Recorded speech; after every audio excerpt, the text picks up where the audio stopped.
नमस्कार. कसे बरे ना? बरेच असतील, मला माहिती आहे तुम्ही चांगलेच असता. लाईक शेअर करत जा, जरा लाईक शेअर करत जा माझे व्हिडिओ. हे बघा, आपल्याला बनवायचे आहे या शेवग्याच्या शेंगा. या शेवग्याच्या शेंगा आणल्या मी आणि यांना कापलं, यांची वरची साल काढली आणि या अशा पाण्यामध्ये ठेवले आहे. तर याच्यासाठी लागणारं साहित्य मी तुम्हाला सांगते. आता या कढईमध्ये आपण थोडंसं तेल टाकू, किंचित. हे बघा, किंचित थोडंसं तेल टाकलं आणि याच्यात टाकू आपण थोडंसं 1 चमचा भर, हे बघा, जिरं आणि हे 1 चमचा भर मोहरी. हे याच्यामध्ये टाकलं आणि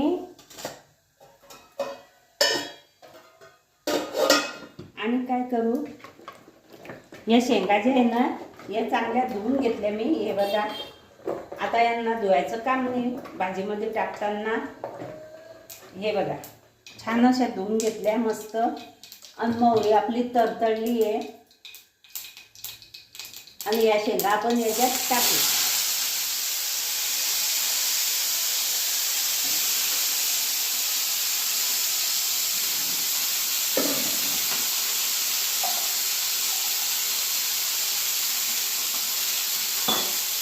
बघा, हे शेंगा छान झाल्या या ते जिरं मोहरीमध्ये. आणि त्यात टाकू आपण अर्धा ग्लास पाणी. हे अर्धा ग्लास पाणी टाकलं. आता थोडं मीठ टाकू आपण त्याच्यात.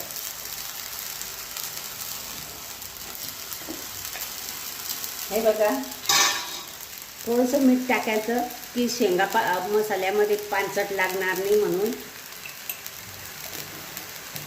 आणि शेंगा पण छान शिजतील. आता आपण याच्यावर झाकण ठेवू, म्हणजे हे आपल्याला पाणी फेकायचं काम नाही. हे शिजवलेल्या शेंगांमध्ये पण सत्व असतं, ते पाणी फेकून द्यायचं आपल्याला काम नाही. आपण मसाल्यामध्ये वापरून घेऊ. झाकण ठेवू, यांना शिजू देऊ. आणि काय करू, हे बघा, हे मी दाणे भाजून घेतले. हे वाटाण्याचे दाणे हे मी भाजून घेतले थोडं तेल टाकून. आणि ह्या मिरच्या भाजून घेतल्या, हा लसूण घेतला, हे जिरं घेतलं आणि हा कोथिंबीर घेतला. आता हे आपण वाटण करून घेऊ. या शेंगा शिजतात तोपर्यंत आपण हे वाटण करून घेऊ. जिरं, लसूण आणि मिरची, कोथिंबीर हे सगळं आपण वाटून घेऊ. तोपर्यंत या शेंगा शिजता मस्त. जास्त शिजू पण द्यायचं नाही त्यांना, गाराने करायचा, मग खाताना येत असे वेगवेगळं होते ते कसं तरी. म्हणून हे वाटण आपण थोडं पाणी टाकून वाटून घेऊ. आणि हे वाटाण्याचे दाणे पण वाटून घेऊ. आता मिक्सरवर बघली. हे बघा, हे मिरचीचं वाटण वाटून घेतलंय आणि हे वाटाण्याचं वाटण वाटून घेतलंय. आणि हा एक टमाटा भाजून घेतला होता मी, याची साल काढून घेतली आणि हा पण मी बारीक करून घेते. हे बघा, या शेंगा आता शिजल्या आहे, थोड्याफार या शिजल्या मस्त. हे बघा, आता आपण ह्या काढून घेऊ.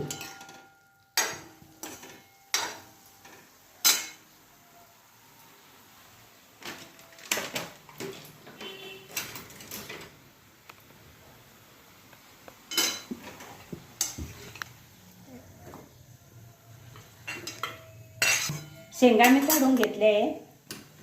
आता याला आपण झाकून ठेवू, म्हणजे या वाफेमध्ये आणखी होतील. आणि कढईमध्ये तेल टाकू.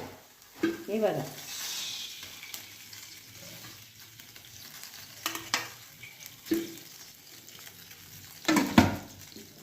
तेल गरम होऊ देऊ.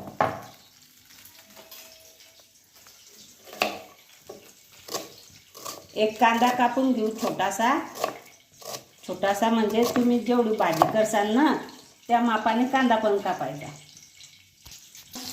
हा कांदा कापला मी आणि हा तेलामध्ये टाकला. आता आता कांदा थोडासा लाल होऊ देऊ आपण.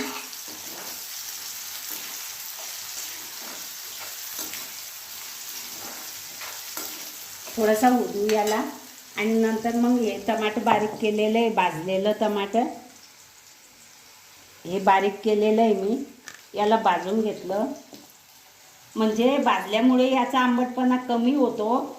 आणि ते हिरोळे साहेब आहे ना, त्यांना गोळ्या चालू आहे, त्यांना खोकला वगैरे लागणार नाही म्हणून मी हे टमाटर भाजून घेतलं. आजारी माणूस असलं ना तर टमाटर भाजून घ्यायचं, त्याचा आंबटपणा कमी होऊन जातो आणि भाजीमध्ये वापरायचं. मग ते कच्चंच वापरलं असतं, पण हिरोळे साहेबामुळे मी ते भाजून घेतलं.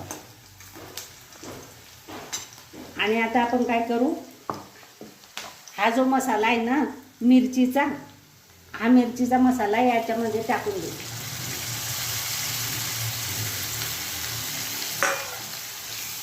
कांद्यामध्ये. आता कांद्याबरोबर तो मसाला पण होईल छान. आणि हे टमाट्याचं आहे ना हे पण टाकून घेऊ. त्याचा पण राहिलेला कच्चापणा जो राहिला असेल तो निघून जाईल.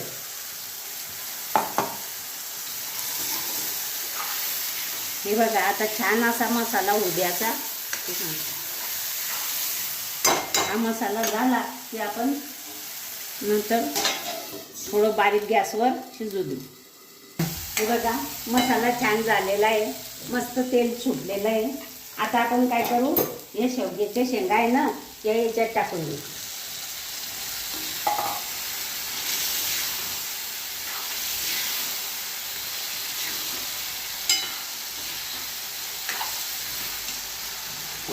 आणि हे आहे ना, हे तेल थोडंसं तेल टाकून हे वाटाणे या तव्यावर भाजून घेतले आणि मिक्सरमध्ये बारीक केले. आता आपण याच्यामध्ये हे मिक्सरचं धुतलेलं पाणी याच्यामध्ये वापरून घेऊ आणि हे असं करून घेऊ एकजीव. हे बघा हे छान झालेलं आहे बघा, मस्त झालेलं आहे. आता आपण याच्यात हे वाटाण्याचं वाटण पण टाकून घेऊ.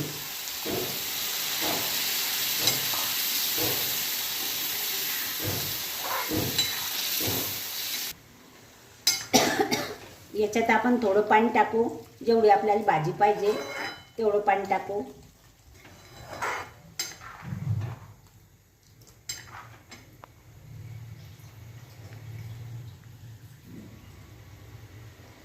हे बघा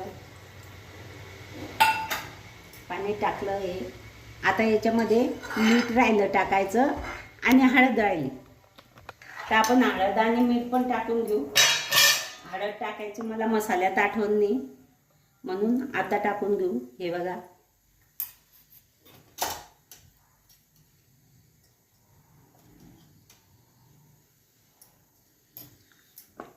मीठ आपण शेवग्याच्या शेंगा शिजताना टाकलं होतं म्हणून मीठ सांभाळूनच टाकायचं. अगोदर लक्षात ठेवायचं की आपण मीठ टाकलेलं आहे आणि नंतरच टाकायचं. हे बघा मीठ हळद मी सगळं टाकलेलं आहे याच्यात. आता आपण याला 5 मिनटं शिजू देऊ. मस्त 5 मिनटं उकळी येऊ देऊ आणि आपली वाटाणा शेवग्याची भाजी तयार होईल. मग हे बघा अशा प्रकारे मी वाटाणा आणि शेवगा ही मिक्स भाजी तुम्हाला बनवून दाखवलेली आहे. ही भाजी खूप छान झाली आहे, ही खूप सुंदर झाली आहे. ही भाजी तुम्हाला आवडली असेल लाईक करा, शेअर करा, सबस्क्राईब करा, घंटीचं बटन दाबा बरं का. खूपच छान भाजी केलेली आहे. अशी तुम्ही पण बनवा, तुम्ही पण खा.